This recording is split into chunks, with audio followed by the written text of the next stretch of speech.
అందరికీ మనలో ఉన్న తపనే తపస్సు.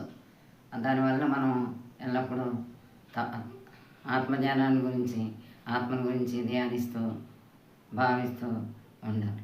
మనని ఈ ఈ మన స్థాయిని మెరుగుపరచడానికి ఆత్మగురువే మనకు గురువును పంపిస్తాడు. అంటే తనకు తానే గురువు వస్తాడు. ఏదో మార్గంలో మనకి మార్గం తెలియజేస్తారు. ఎల్లప్పుడూ నిజంగా ఇది సత్యమే. ఇది దీన్ని మనం నమ్ముకుని సత్య మార్గంలో, జ్ఞాన మార్గంలో జ్ఞానయుక్తంగా ఉండాలి. ఎల్లప్పుడూ మనం ఇలా లేకపోతే ఏమవుతుందంటే మనస్సు విషయాలకు వెళ్ళిపోయి, బుద్ధిని వదిలి విషయాల్లోకి వెళ్ళిపోయి ఇంకా గత జన్మలకి వెళ్ళిపోతుంది.